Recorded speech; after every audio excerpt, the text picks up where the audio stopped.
Welcome to the Wealth Movement Podcast, where we navigate the intersection of personal growth and financial strategy.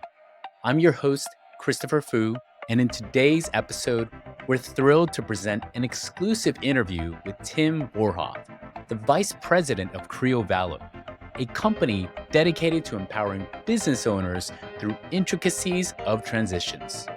In this insightful conversation, we delve into the convergence of endurance sports and business, exploring Tim's transformative journey from ultramarathoner to advocate for business owners. Tim shares his progression from questioning his limits to pushing beyond the imaginable, a path that mirrors the resilience needed in business ownership.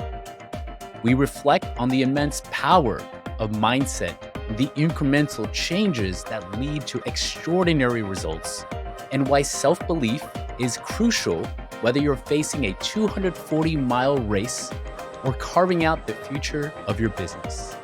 Our discussion ventures into the world of business transactions, highlighting the necessity for careful planning and the importance of having a strong advocate on your side.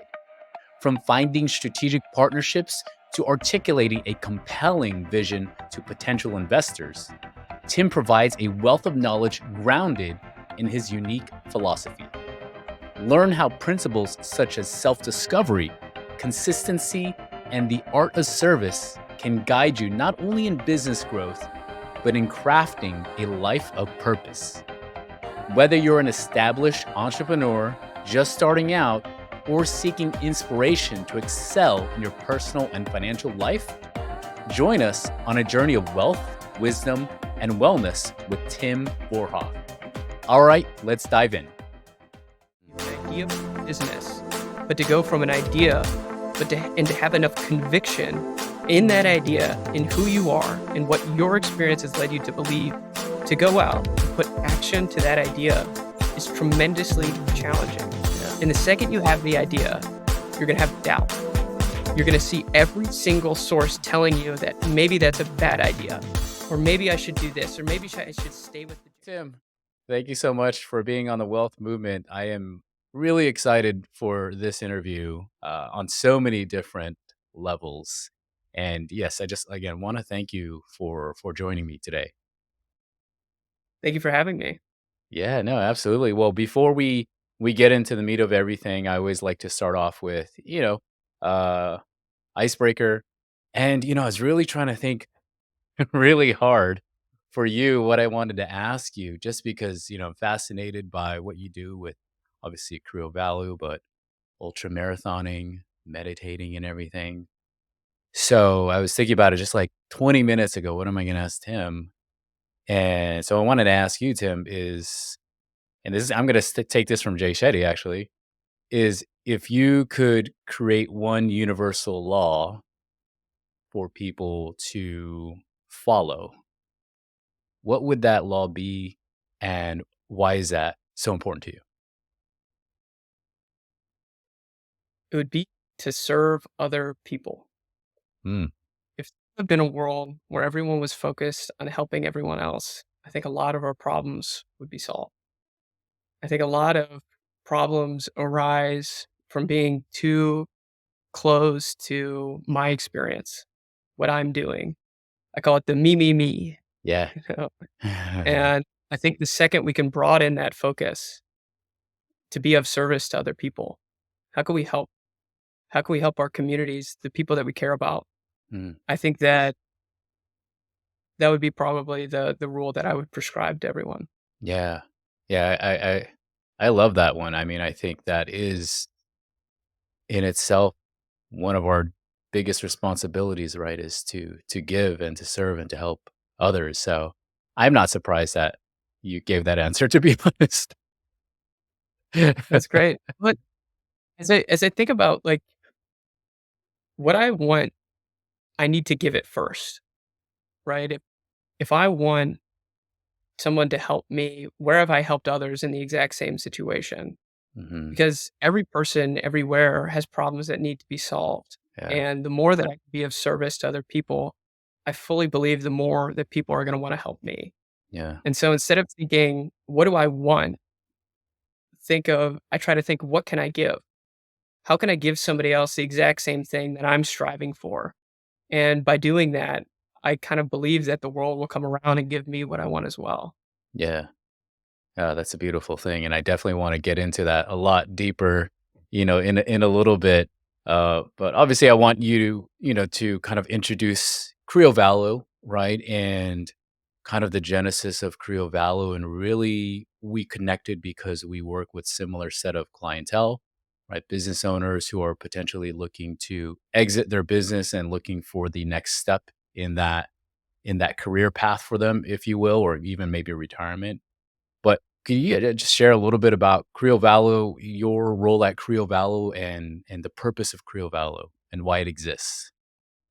Yeah, there's a lot to unpack there. Yeah. We started out about I'll try to be succinct. We started 2.5 years ago, and it was born out of identifying a problem that we consistently see business owners who make mistakes when selling Mhm. their business and walk away with regret. That on one day, a private equity buyer called them, and it was the day where they were most fed up, they were tired of the business, and they decided to pick up the phone. Yeah. And 6 months later, they're entering into a transaction that they're not really excited about. They've invested all this time and energy and resources, and no one all along the way had their best interests in mind. Nobody was advocating, well, is this the deal that you want?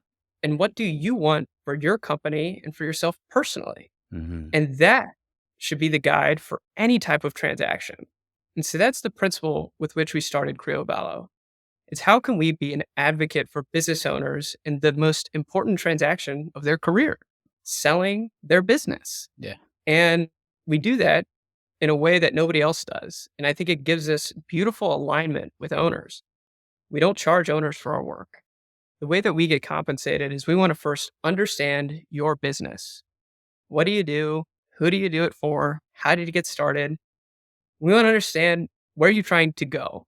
What are Mhm. your goals? Want to grow it? Leave it? You want to transition it to the next generation? And then we want to understand, where are you in pursuit of those objectives? Have you had conversations with buyers? Have you spoken to your management team? Have you spoken to the next generation? And once we get a grasp of all those things, we try to provide education. So, what options are available to you? So, the other day we were talking to a company, a concrete business with two brothers. One brother could not be more fired up about the future prospects of the business. Mhm. And the other brother can't sleep at night because all of his wealth is tied up in this company. Yeah. And he can't, he's a nervous wreck. He wants to get some liquidity to protect what he's built. What they were trying to say is that they want a minority or majority recap where they're able to bring in a partner, receive a little, take some chips off the table, and then grow with somebody else's money. Instead of all their chips being on the line, they're able to bring in a partner and use their capital and partnership to get to the next level. But they had never heard of this before. They just were experiencing a problem and they didn't know how to articulate it into a Mhm. solution. Mhm. And we just helped them unpack this opportunity and help them think about, okay, if this is what you want to pursue, who are the right people to speak with? And how should you proceed with those conversations? Right? Because our kind of goal is to make it easy for somebody to say yes to the business owner, because there are a Mhm. lot of things that go into a successful transaction. It takes a tremendous amount of planning. It takes folks like yourself helping them get ready on the personal side. It takes accountants, it takes attorneys, it takes business owners, it takes investment bankers. But most importantly, it takes that owner understanding what they're trying to do and what it takes to be successful. We often think about this at Creo Valo. How can we continue to build a bigger foundation? Because we Mm. could build a tower 1 inch wide and 50 stories tall, but anything can knock it over. Yeah. But if we take the time to build a wide, steady foundation, we can continue to build and we'll never have to go backwards. And it's the Mhm. same with proceeding with a transaction. It takes a lot of time to do it appropriately. But if you only do it once, you want to make sure you do it right. Yeah. And and that's what we try to do. We simply try to help owners get it right the first time by being their advocate. And we don't charge for the services to business owners. The way that we get compensated is we're going to figure out what the problem is, figure out the solution, And then we're going to introduce you to people who are ideally qualified to help with it. And you're under no obligation to hire them. But if you do hire them and they successfully execute the deal that you want, they pay us a percentage of their success fee. So our only alignment is to get you a successful deal. If we introduce you to somebody who doesn't get the deal done, we never get paid. Yeah. When you get to the final yard line and you don't like the value and you don't want to close and sell your company, we never get compensated. And we like that model Yeah. because we're able to be an advocate for the owner. We're not charging you hourly. We're not billing by the month. We simply want you to have a successful transaction. Yeah. No, absolutely. I think that's honestly what really, for me, looking at the Creo Valo model was so attractive, right? Because most business owners, as you mentioned, upon selling their business, usually have regret, right? And a lot of that poor planning didn't really think about all of those things that you just mentioned that are entailed really in getting the best offer for their business. And oftentimes, right, they don't really know what their number is in the very beginning. So having, a partner like you guys that would essentially honestly work for free until they decide, right, this is the deal or I want to go with. I think that's kind of a no-brainer, at least to get the ball rolling, right? Especially if a business owner is starting to maybe think about their exit. You mentioned one thing in the very beginning, right? With most business owners regretting selling their business. Why do you think that is? Just they just haven't put the time into it? I know I've encountered a few as well, but I'm just curious to see with all of the experience and all the numerous business owners you've helped, where that stems from possibly. I think there are two aspects. The first is the deal and the process. It Hmm. can be excruciatingly painful to sell your business. Somebody is going to have to uncover every stone in your company, and most people aren't prepared for that.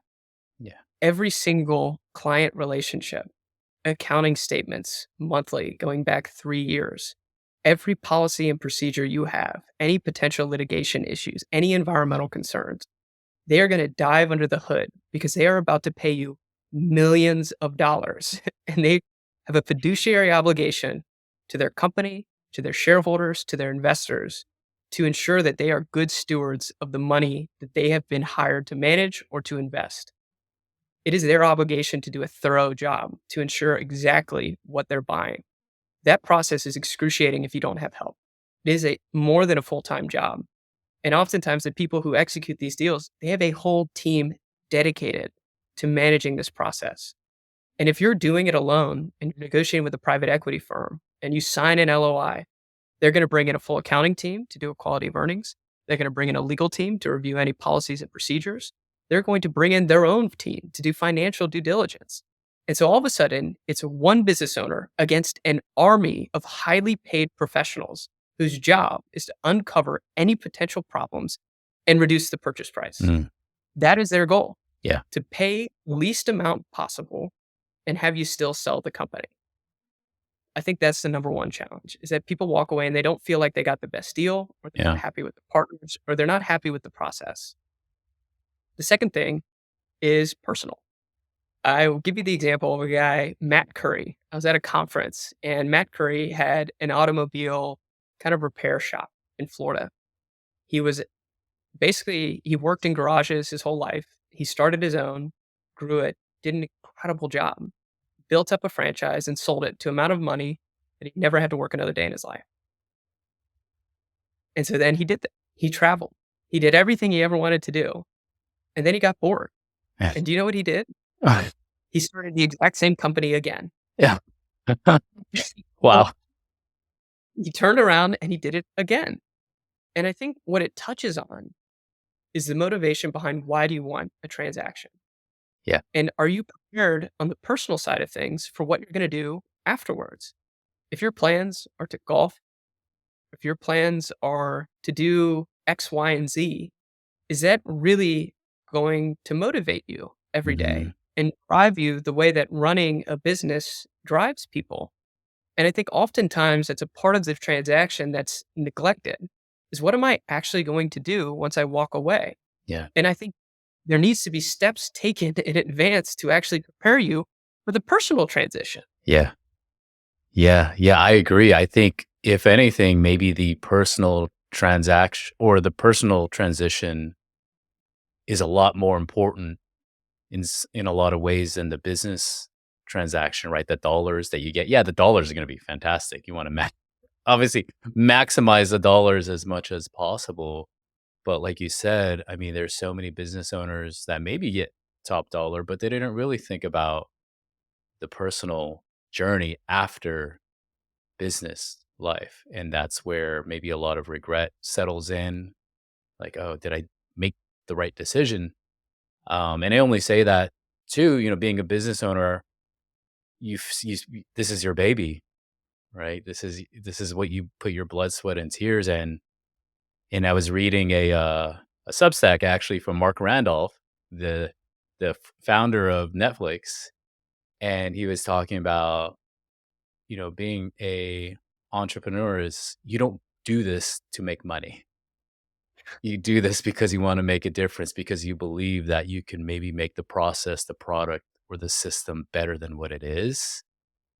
And hopefully you make some money, but you don't do it initially to start money because there's far better ways, more secure ways to make a lot of money than being an entrepreneur. So I think just going back to what you said, the personal thing, because it is what you decide to do, it's then having the conscious awareness of what am I going to do next?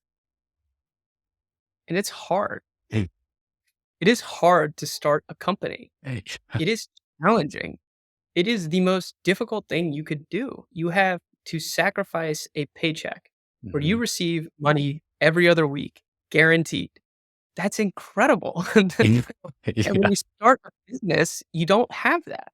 Yeah. And all of a sudden, not only do you not have money coming in every other week, you have people dependent on you for their livelihoods. People whose literal families, children, communities depend on them to support them. You're now supporting those employees. Mhm. So you don't start a company because, sure, you start a company because you want to make money, because you want to be successful, but it is hard. And so Mhm. when it comes to finally exiting the business, it's almost like, are you really ready to walk away? Yeah. And Yeah. have you thought about what you want to do afterwards? And I think it's just a critical component that's often overlooked. Yeah. I mean, I'd love to dive into that. I certainly, advocate for holistic planning, right? And I think that is just beyond just money, right? Beyond understanding your taxes, your estate, and everything. Yeah, I think it also extends to relationships, spiritual, what have you. And one of the things that fascinated me about you is, your meditation, your practice. And I feel like when I meditate, I have a clearer vision of what I want my future to look like. Can you speak about kind of meditation, your journey, and do you think that could be something that maybe business owners should implement if they're not, to kind of get clarity? What a fun question. Everybody could benefit from meditation, but it's not a remedy for everything. Yeah. It's a tool. It's Yeah. helpful. And where I find it helpful is that every day we're inundated with other people's ideas, other people's thoughts, advice. People are constantly telling other people what to think about. Hmm. And I find meditation to be a space where I'm able to find internally, what do I think? What is my opinion? And I'm able to create tremendous confidence about who I am, what I'm doing, and what do I want to do. Hmm. Because the hardest thing in the world, and this is why I think it's hard to be an entrepreneur, is to take something that's an idea that is yours and put it into reality. You have Mm. an idea of business, but to go from an idea, and to have enough conviction in that idea, in who you are and what your experience has led you to believe, to go out and put action to that idea is tremendously challenging. Yeah. And the second you have the idea, you're going to have doubt. You're going to see every single source telling you that maybe that's a bad idea, or maybe I should do this, or maybe I should stay with the job. And every step along the way is hard. You have to challenge that second voice every single time. If you're not prepared, it's the same thing with running an ultra marathon. Yeah. You are going to start that race and have doubts. If you have never Yeah. run 100 miles, you are not going to have 100% confidence that you can do it. Yeah. But the test is not whether you can do it. It's how you respond when that voice tells you you can't.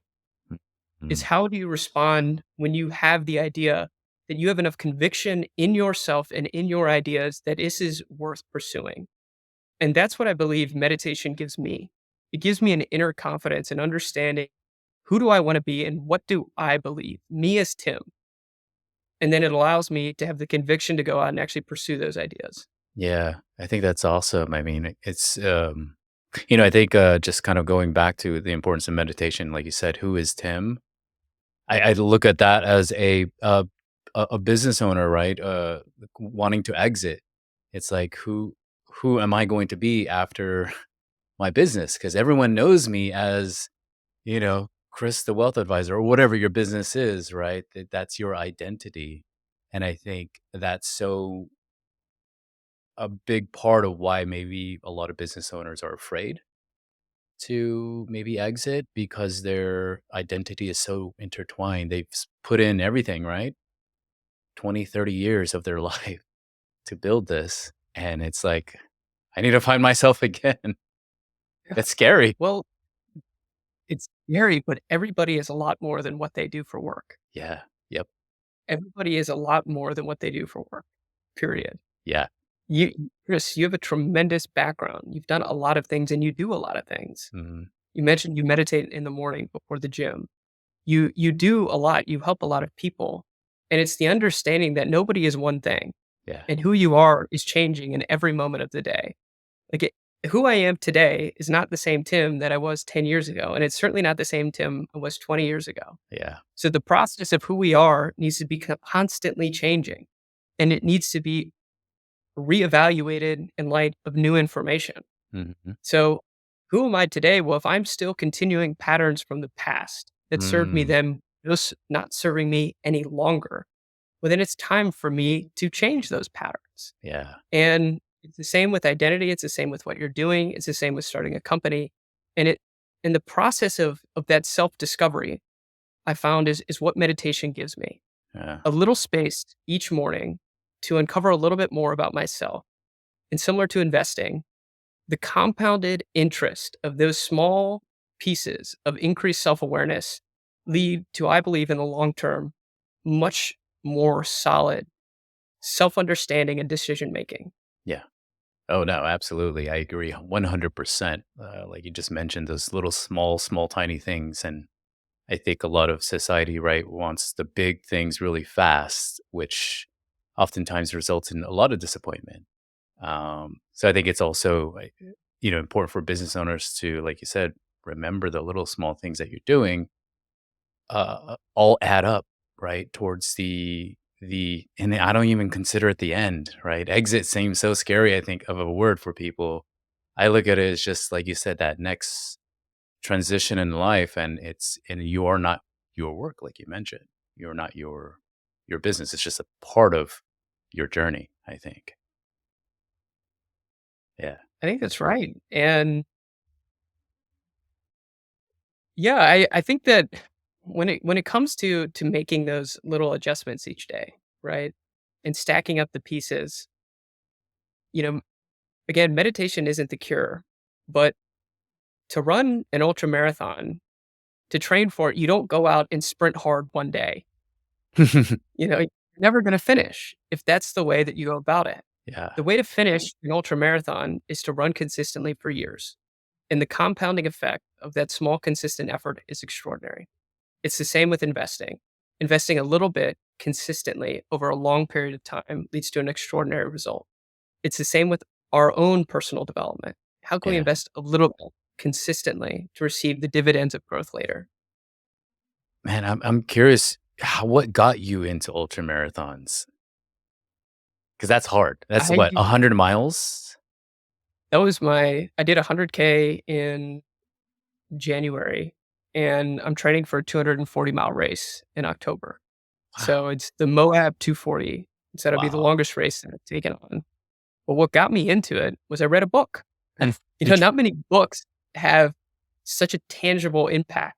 Most books I read them and I forget the majority of what I read. Yeah. I read Born to Run, and I had Okay. just gotten back from I'd been mountaineering in the Himalayas. A friend on the trip recommended me this book, and he knew me. It was a long time to get there. I read this book, and in it, they talk about people running 100 miles. And this was in 2018. And when I read that, I thought it was unbelievable. I couldn't wrap my mind around the fact that people were actually capable of doing that. Yeah. And I just knew at that moment that I wanted to do that. Wow. That to achieve that goal seemed so extraordinary and exciting to me. Mm, Not how fast can I go, but how far am I capable of going? mm, mm. And again, I think this has to do with having conviction around what you want. Once it became clear that that's what I wanted, it wasn't like every day I focused on running the 100 miles or training Okay. there, but it was like my path aligned to make that possible. And I Uh, started taking the daily steps needed to make slow change over time to create the compound interest to be able to finish and compete in a race like that. Not yeah. only finish, but to be competitive in a race like that. What I mean, like, competition-wise, is it like traditional marathons, by that standard, like first, second, third, or is Yeah, time-wise? race, right? So you're competing. I came in 24th overall, and I'm Wow. proud of that. And I think Boy, I that was your first might have try? won the first 100 miler, and Wow. I can't remember where I placed in my age division, but it was pretty darn good. And, I'm proud of that. That was Yeah. exciting, and it was a lot of work. But again, there was the clarity on what did I want, and it wasn't like a conscious big change overnight. It was just small little changes every day, and the small changes were just going out for a run every day. Mhm. And that was it, and I didn't like running on roads, I preferred running on trails, and so naturally, I kinda gravitated more towards ultramarathons are typically done outdoors in parks and in nature, and so I just gradually started doing that, and I ran a 50K, and I ran a 100K, and then I ran a 100 miler, and now I'm doing a 240 miler. So it's it's all gradual, right? There's small Yeah. changes every day. They're not this monumental 180. It's just the small Yeah. things compounded over time. And I think, like, what you had said is, like, you didn't, correct me if I'm wrong, but you didn't just get up and just start running every day. It was a lot of the things you did in the beginning, a lot of the mindset, but just consistently doing the small things, keeping at it, and then it added up. It built up, over time to eventually be able to do the 100K and place 24. Is that sound about right? That's right. Look, I think what I'm trying to say is that I often tell people I run ultra marathons, Yeah. and people are like, "I could do that." Yeah. And I find that thought to be an odd response Uh-huh. because the very first step before you could ever run 100 miles is believing that you are capable of doing it. Yeah. And until that belief, until literally that one little mindset shift, and that's where meditation is, that one shift from going, I could never to I could. Once you have that shift, the rest can happen. But Mhm. until then, it's impossible. You Yeah. will never do it. You don't believe that you can. Yeah. And so that in my mind is like the very first step. How can you change what you believe about yourself and just expand it? Mm. And then naturally your path will lead, at least in my experience, to being able to achieve those things. Yeah. Man, that's so, yeah, I mean, like you said, it's just that simple belief you're implanting in your mind, and really that's, like you said, what you need to jumpstart. Because you could be, I don't know, physically fit, right? But if you don't have that belief that you can do it, despite being this great in, having a great body, totally in shape, you're never gonna be able to do it. Well, Mindset is everything. the funny thing is if you go to these ultra marathons and you look at the starting line, they are not athletes. Yeah. They're not specimens of physical prowess. Yes. You get old people. You get kind of fat people, quite frankly. Uh-huh. People in their 70s. You have moms, you have dads, you have people my age. You have every cast of character possible. and every single one of them finishes. That's awesome. Because it's not about the time, it's about challenging yourself. And if if that 7-year-old goes out and takes 40 hours to run 100 miles, he still did it. Yeah. And that's incredible. And what I Yes. love about the ultra running community is nobody cares about how fast you finish. Just finishing is an achievement and it's hard. Hmm. Everybody's so supportive. They're like, "You got this. Like, I wanna help you. You can do it." Right? Yeah. I mean, it's definitely a community, a camaraderie, because you're all going through the same thing. You're going through the same, yes, it's physical, but it's all mental at the end of the day, right? I mean, you're literally willing yourself, your legs to keep moving, keep going, all up here. There's no easy way to run 100 period. Yeah. Oh, geez. Yeah. I'm trying to, I don't know if you've ever heard of the 29029. It's No, I haven't. it's an event that's held throughout the year at, I think 5 or 6 different locations, and I first heard about it on a podcast because it's hosted by Jesse Eitzler. He's married to, Oh, I love jet ski. yeah, and he hosted it, and this was a couple years ago when I heard about it, and just randomly, like, a couple months ago, I'm like, "What was that event? I really wanted to do that." And then so I Googled it. Basically, long story short, is you summit a mountain or hill so many consecutive times within a 36-hour window, and the distance is equivalent to climbing Mount Everest. Wow. And so I mean, for me, it was like I definitely want to try that.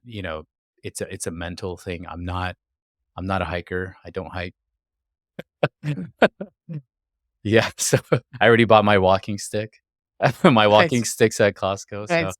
yeah, when it comes open, 2025, I'll be doing that, but yeah, it's just like you said, that little implantation of belief is if you can do it, and as watching videos and you see, yeah, just everyone and anyone, all different shapes, sizes, ages, it's not the super athlete that is doing these things, which I think is incredible.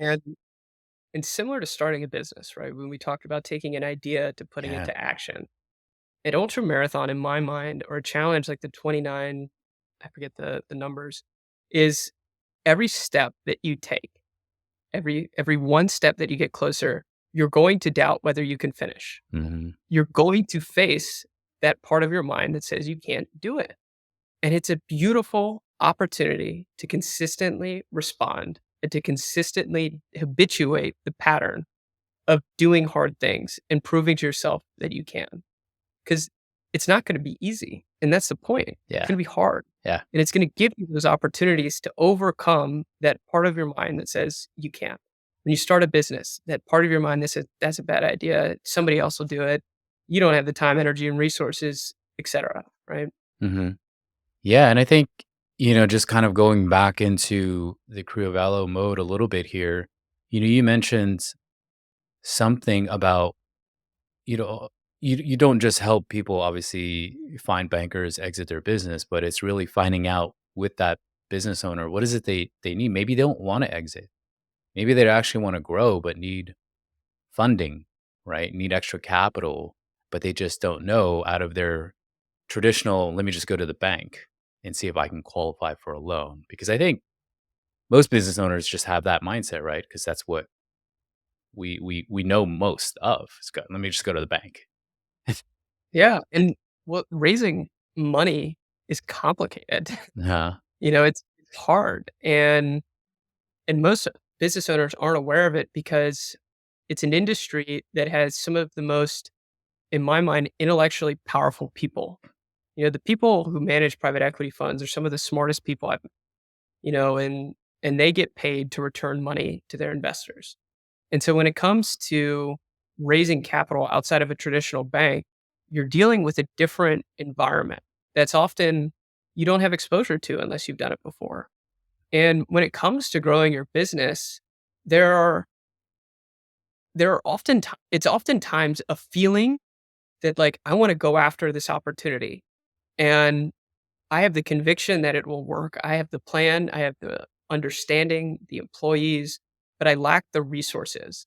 And how can I find somebody to help me with those resources? Because it could be capital, but it could be you're expanding into a new geography and you want somebody that knows that geography. If you're a restaurant, you want somebody who can help bring in the personnel. Yeah. If you're a franchise operator, somebody who can tackle a new geography. And or it could be you're in a certain client customer segment and you want to expand to a new segment. And you know it would fit perfectly with your business, but you don't have the strategic relationships to be able to make that happen quickly. Right. And if you give somebody enough time, they can figure anything out.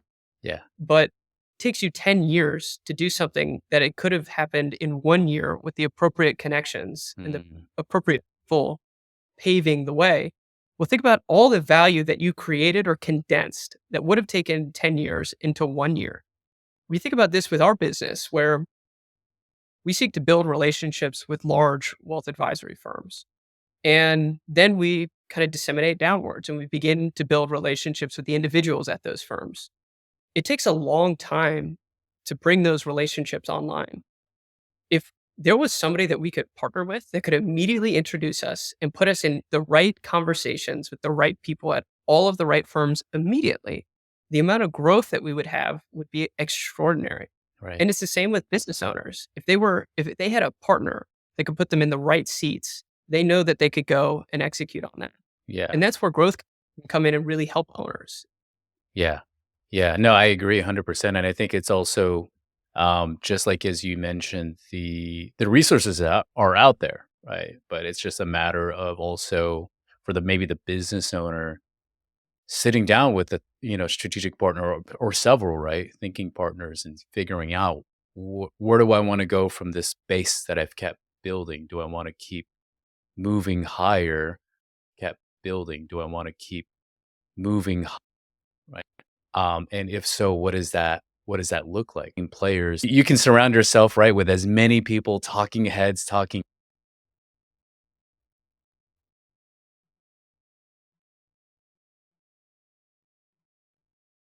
at you, which also can also be a bad thing too. Um, because if you don't know clearly, or at least an idea of where you want to, take your business to the next level, then it could be very, very daunting, right, and seem very overwhelming. Yeah, one of the things that we tell owners is that if there is a good business case, there is Mhm. money behind it. Yeah, But how do you build that business case? Well, it requires an owner to take off the owner cap yeah, and to instead put on their investor cap, right? Investors want to give you their money. They want to start generating returns. They want great opportunities. But how do you articulate this opportunity for your business in a way that makes sense for the people that want to give you the money? yeah, And they're going to ask a lot of questions. They want to know who you are, what's your track record, how are you going to use it? Every single dollar that they give you needs to be accounted for because it's somebody else's money that they're yeah, giving you, yeah, right? And so you just need to simply understand how to articulate what you're trying to do in the same language that the people trying to give you the money read, right? Or mm, understand. mhm, And oftentimes that's what we help with. How do we bridge the gap between what the owner understands and sees as a real need and opportunity? And how do we translate that into what investors seek with their capital? yeah. Yeah, I think that's important. Like you said, you guys serve as that bridge, right, between what does the business owner ideally have in their mind as far as their next vision for the business, and how do they get there, right, without feeling like they're on an island by themselves, because we often feel like we're on the island by ourselves, right, and no one understands what's going on here. But I think it's just like you said, the little steps, and then finding the right people, connecting with the right people. Well, it also starts with what we had mentioned at the beginning of the conversation. It begins with what are your goals? Mhm. And an owner could say, look, I want to build a new factory. I've reached capacity at my current this is a real life example. Yeah. An owner came to us and they had reached their manufacturing capacity at their current facility. And they had extraordinary demand to basically double their revenue, but they needed $15 million dollars to go out and build a new facility. Now, the owner was right at the beginning of an exponential growth curve. He Mhm. does not want to give up equity Mhm. in his business right before exponentially growing, Yeah. really expensive. Well, what he didn't realize is that there is the opportunity for an investor to build that factory and facility and lease it back to the owner into what's called a sale leaseback, where the owner doesn't need to give up any ownership in the current Mm. business. Hmm. And all of a sudden, he was able to get what he wanted. But again, he didn't have the language to articulate right off the back, I want a sale leaseback to build a factory, Right. right? Yeah. He's recognizing this capacity problem. I need to grow. I don't want to give up any ownership. Like I know that these different solutions exist, but none of them meet my needs. But again, it started with that owner being clear about what do they want, what are their goals, and Hmm. then being able to find the solution to meet that. And it's the same. I think that's important in exits, and it's really important with growth capital and with capital generally. Because if there's a good business use case, and if you're clear about what you want, oftentimes the capital will adjust its criteria to fit that need. Mm. So if you want delayed interest payments, if you don't want to give up ownership, there are creative structures out there. If you have a good business case for it, people will tailor the solution to your needs. Yeah. I think I'm glad you really mentioned that because again, again, as long as you, like you said, the business owner has clarity in what is it they want to accomplish, then clarity in what is it ways to go about it, traditional way of going about things. And I think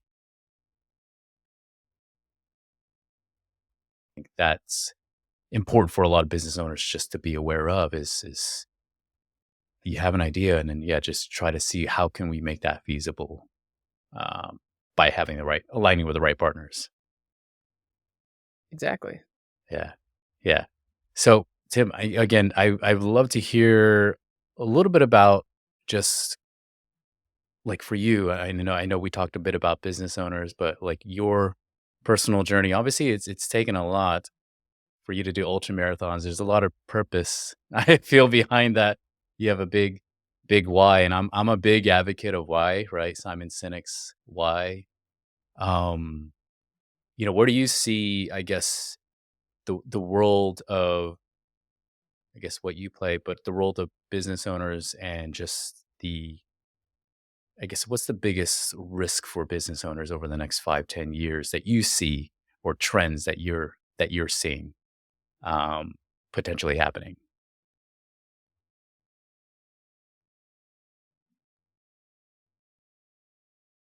I think the greatest trends are the ones that have always been happening. And they're the ones that happen today, and they're the ones that are going to continue happening. And Mhm. that's business owners being unplanned and unprepared for an eventual transition.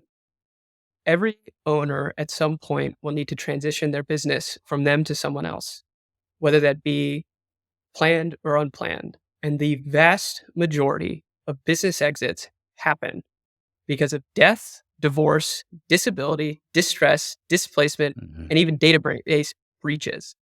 The thing that all of these things have in common is they are unplanned. Yeah. And a lot of businesses that go to market fail to sell because they're unprepared. If your business is 100% predicated on you as the owner and something happens to you, that business loses its value overnight. Yeah. Good businesses are able, if you take Apple, for example, and you remove every single person and replace them, Apple will still continue. Mhm. And it's done that.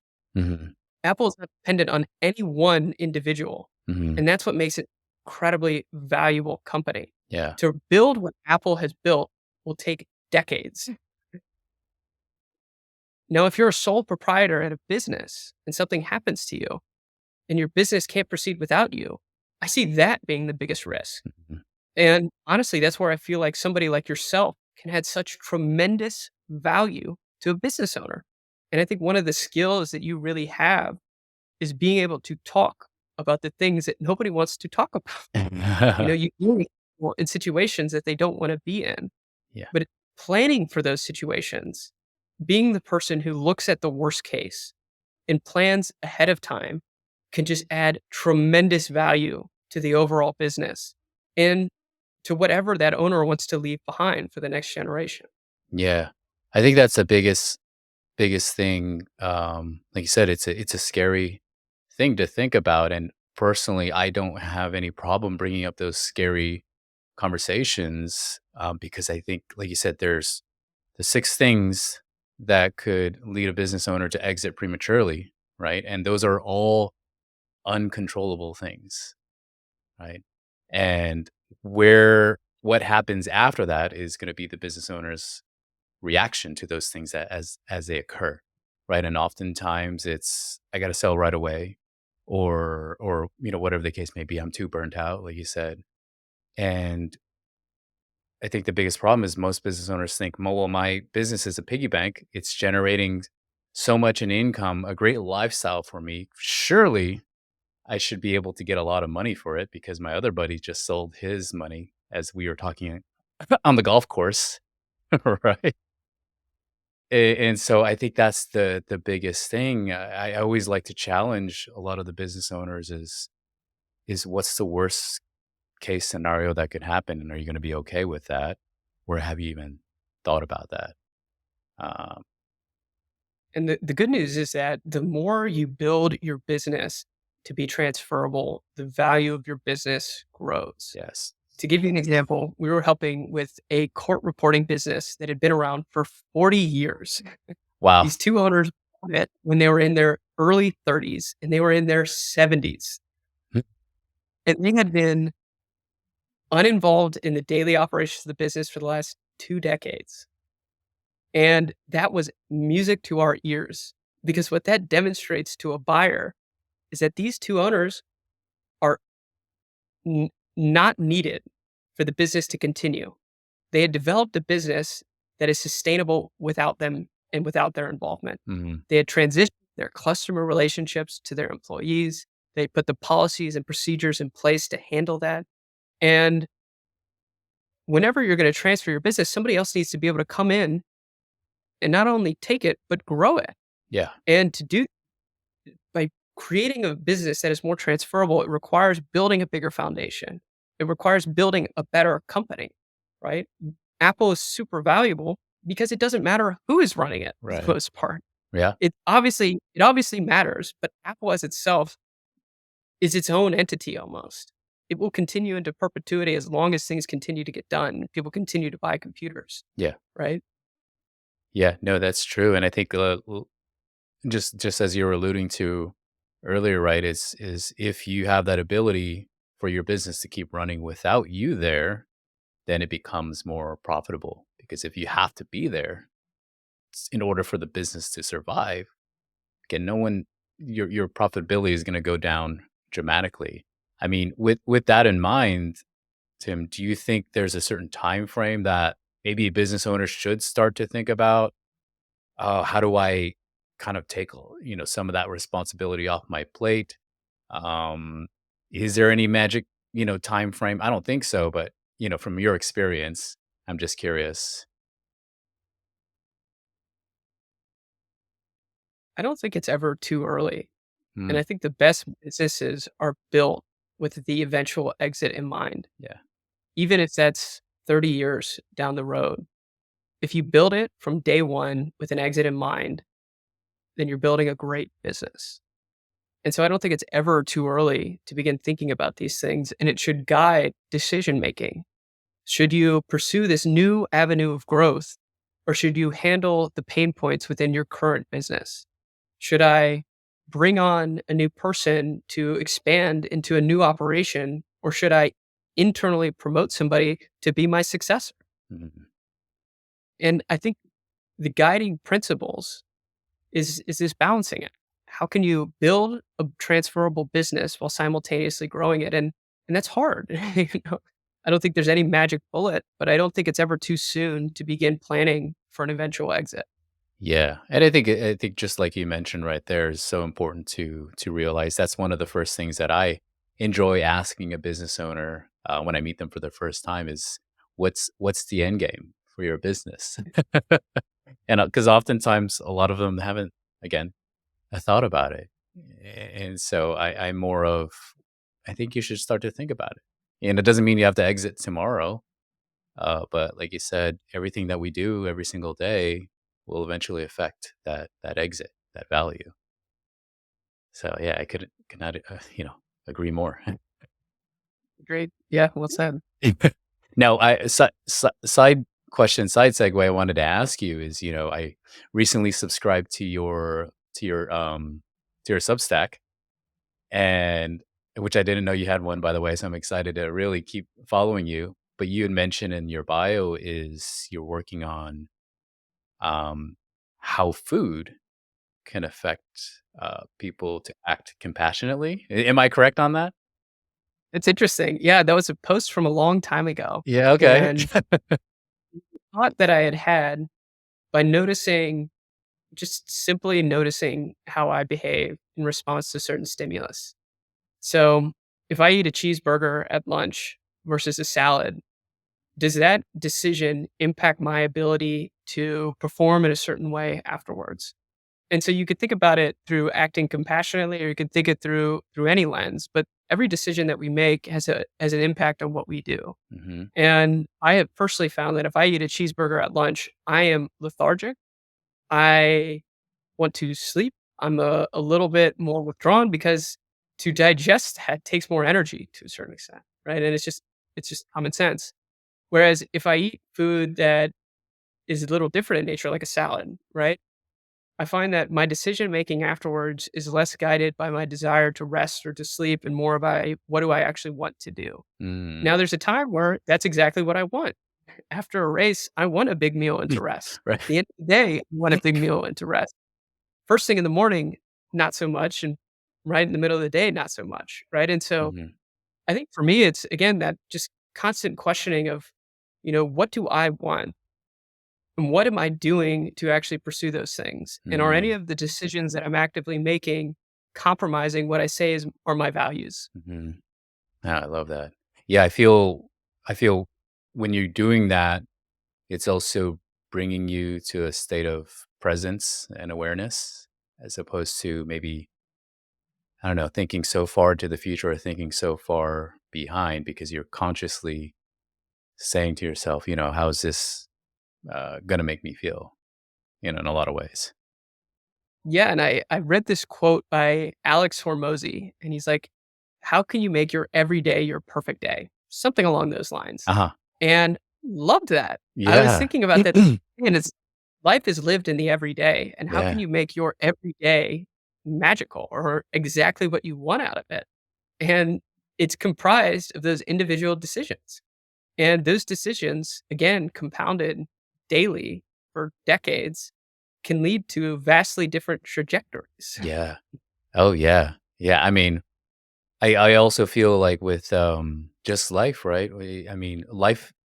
It's through Marcus Aurelius. He said this, right? He said basically that the universe is constantly moving and life is an opinion. And Interesting. yeah, That's ba- cool. it's basically right. Everything that will happen to us is already going to happen to us, but more so how we react to it actually will dictate the life that we have. Oh, Yeah, I love Marcus Aurelius. And I read a lot of the Stoic meditations and philosophy. And I think there's a lot of it's very empowering, it is. right? You can view the world in two ways: as random, in which I have zero control, Yeah. or as limited cause and effect, in which case I am in ultimate control. Everything comes from me. Mhm. And I think in one sense, it kind of leads to feeling like a victim of the circumstances. And the one, it's very empowering. Mhm. And I think that the more I can make decisions that are more empowering, taking responsibility when things go wrong or taking responsibility for what happens, it allows me to then create the change to do something differently in the future. Yeah. And for example, so last Friday I was going on a meditation retreat and I got to the airport and it was spring break and I got up at 4 a.m. and the airport was a madhouse. It was crazy. I had never been At to the airport. 4 a.m.? Yes, Oh, I was blown away and I missed my flight. I ran to my I got to security, got to my flight and they closed the door. They said, sorry. you gotta go book a new flight. So I Wow. go back to security, back to the front desk where you check your bag, and it's like, hey, I need to get a new flight. They're like, hey, sorry, all the flights out today are booked. We'll Oh. have to get you on a flight tomorrow. Hmm. And I was like, oh my gosh, this is crazy. And I text one of my teachers and I say, hey, he was helping me plan this retreat. It takes a Okay. lot of work to do that. And I said, hey, dude, new challenge. I'm not getting into tomorrow. And he's like, that's great. It is a challenge, but maybe it's also perfect. You know, what if it's both a challenge and perfect? Mm. And that mindset shift for me was powerful. What was this stressful, anxious feeling ended up being perfect. Yeah. I went home, I cleaned my apartment, I started slowing down, I turned off the computer, and I started preparing in advance. And then when I got home on Sunday evening, I had a perfectly clean apartment. It was the perfect space to come back to.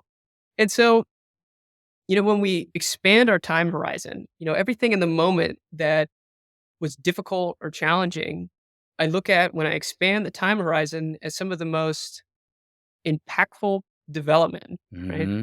They're the it had the biggest impact on me. Hmm. And, I found that perspective shift so powerful and I really enjoyed that. It had an impact on. Oh yeah. I mean, it was just so profound, that statement, and you ended up creating an extraordinary day, right? With Yeah, that. exactly. And I was pretty set on trying to have a bad day. I was like, man, I got up early. I missed my flight. I have this whole retreat planned. I'm gonna be a day late. Yeah. And that ended up being perfect. Yeah. And I had the power to choose that. And that Yeah. was directly correlated to, the things that Marcus Aurelius talks about. Yeah. And I think, it just all of that, personally, I feel it just correlates even into everything that, you and I do for people, right? And for our clients that we serve and that we help, is there's going to be a lot of bad things that happen, right? In the market, you don't get your business, valued the way you want, family passing, whatever the situation is going to be. I mean, there's going to be a lot of uncontrollables, and how that day will end up is based off of how we end up reacting to it, or that situation, right? Is Yeah, I'm a firm believer in, amor fati, that everything happens, that you have to have the bad in order to have the good. Otherwise, you'll never have any good without the bad. It's like Star Wars, you have to have the dark side in order to have the light side. But we always, I think, as a society, just focus so much heavily on the good, that we again, bringing up those questions, of those difficult questions, because we need to, in order to have more good. I don't know, that's just the way I see it. I'm sure you feel the same way or something similar. Yeah. It's it's why I choose to run, Yeah. the self-selected adversity. And I find that the more consistently I do challenging things, the more consistently other things get easier. Sitting down to write each morning is a whole lot easier than sitting down to run 100 miles. Mhm. And maybe this is just my tendency towards extremes, but I find that the extremes are most indicative, right? You learn the most at the ends, not in the middle. Mhm. And that's at least been my experience is I learn more at the extremities than I do in the mean. And the more that I'm able to consistently live at those extremities and learn from them, the more they push the mean further in some ways, right? Yeah. Like, when we speak to owners about selling their company, everybody wants to know what's the value of my business. Right. And the value of your business is what somebody is willing to pay for it. Right. And that is different. It is different for everybody. And the goal of the people that we introduce is to not just give you what is the mean value that people will pay for your business. Because if you go out to 100 people and they all tell you what they think your business is worth, Yeah. it'll come out to a bell curve. Yeah. Some lot in the middle, a lot really low, and there will be some that see a ton of value. Mhm. And the goal of the people that we introduce is how can we take the people at the extremes and push them to their point of inflection where they can't pay a penny more and keep them there. Mm-hmm. Because the goal of Hmm. these processes isn't to get you the mean outcome, it's to get you the most extraordinary outcome. Mm-hmm. And you do that by seeing what is the entire universe, what's the entire landscape. We talked about owner regret, and I think a lot of owner regret is never having found out what is the landscape. Mm. We just had a sample set of one. Mm-hmm. We don't know what it would have looked like. And there's tremendous confidence in going out to every potential buyer for your business and receiving, are they interested or no? And if they're interested, they're going to tell you what they think it's worth. Yeah. That alone is tremendously valuable. Oh. And oftentimes they'll tell you what it's worth and why. And so then you can realize, okay, people are valuing my business in this way. They see this as very valuable and they see this as a real challenge. It's Mm-hmm. something that you need to work on. And maybe you go out to market and the feedback that you receive is, there's some things that we can execute on that would add tremendous value to our business that we feel very confident that we can do easily. Yeah. And then maybe you put a pause and you go back and you work on the business and you continue to improve. And then you go out again and you test the market. What does it look like? Now, there are a lot of pros and cons of that, but that's something that people often do. Mm-hmm. Yeah, I'm so glad you mentioned that, honestly, because the whole point of starting the Wealth Movement podcast in the first place is to help people move, at least just take action, right? And as a business owner, yeah, you're moving in the business, but the whole on the business part is just a different movement. And like you said, I mean, if the business owner can understand just the landscape of what is potentially possible without just having, like you said, one sample set when they're ready to sell and that's all they get, I think that's where the elimination of regret could really start to happen, right? Is because they took a proactive approach to do something that, yeah, it's gonna be really hard because, like you said, there's gonna be a lot of books open. There's gonna be a lot of detail that has to happen. But I feel if someone does that, then they're just gonna have more flexibility in their options in the future. At least they already know where they're at and they can build upon that without thinking about I have time. And I think that's for me the biggest thing of helping people move when it comes to wealth and everything holistic about wealth is just that time that we don't have as much time as one may. We don't know when our time is. But I'm a firm believer we have enough time to make this life extraordinary. And so it's about taking advantage of that and making that day extraordinary. So I'm glad I love you made it much more technical and better than I have. But I think that's why we align so much in what we do and how we serve people. that was well said. I like that. Yeah. Well, I know we're getting close to the end here, Tim. So just a couple questions if you don't mind. But I just wanted to ask where could people connect with you, business owners? Where can they find more information? First of all, about Creo Valo. We have a website, creovalo.com.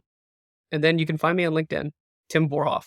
And I post regularly there and I'm going to continue to post. And, every time I put something out there, my goal is to add value to Yeah. folks. How can we help? And how can I provide just maybe that little modicum of insight that could help you along your journey?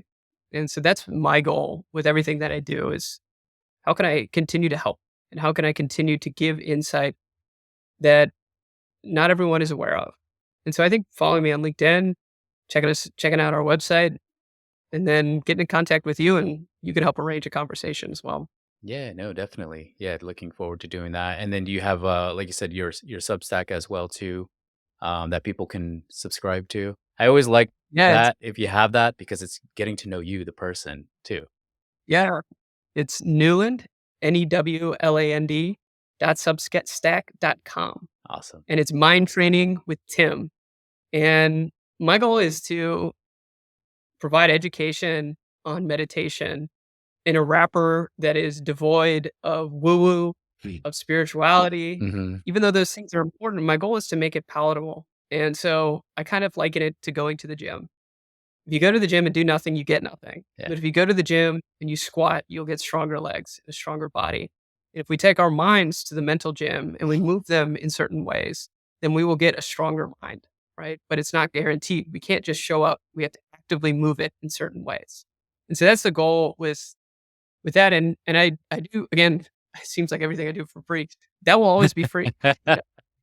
That just because I really have received tremendous benefit Yeah. from meditation, and I believe that it can help. And so I just seek to be a resource, and I want to help people in their journey, and I find it valuable, and I hope others do too. Ah, that's incredible. Yeah, that's incredible. Like I said, I just learned about your Substack, so I look forward to following it and diving in a lot more. Mhm. Yeah. Thank you, Chris. Yeah, of course. Well, one last thing I just wanted to ask Tim, is there a favorite quote of yours that you maybe not go by, but you ascribe to, and it's a constant reminder in the back of your head that you be willing to share with us? I knew you were going to ask this question, and at one point I was prepared for it, and I forgot my answer. But I don't think there's one continuous quote. I Yeah. feel like it changes daily for me. And I think for me, what's been most in my mind is confidence, is having the faith in pursuing what you believe to be true. And I believe that when you are confidently pursuing what you believe to be true, then joy naturally follows. Mm, And that's been what I have been mulling over most recently, is how mm, can I figure out truly what I believe and what I want to do, pursue it confidently, and do it with joy. And mm. so that's what's been real for me, and it's brand new insight. Nothing, no quote that's been lingering. No, that's awesome. I think that was beautiful. I appreciate you sharing that. I think it's yeah, like you said, just having that conscious awareness of how can you do things that bring you more joy in life. Well, perfect. Well, hey Tim, I just again wanted to appreciate and just say thank you for taking your time and being on the Wealth Movement podcast. I definitely will get all the information from you to post on the show notes, so that people can get connected or connect with me, so I can pass them along to you. But I truly, truly do appreciate your time and for sharing your insight, sharing your knowledge, sharing your, mindset. I think it's so powerful. It's the most powerful thing I think we have at our disposal, the greatest technology we have. So thank you so much. Thank you, Chris. I appreciate the time.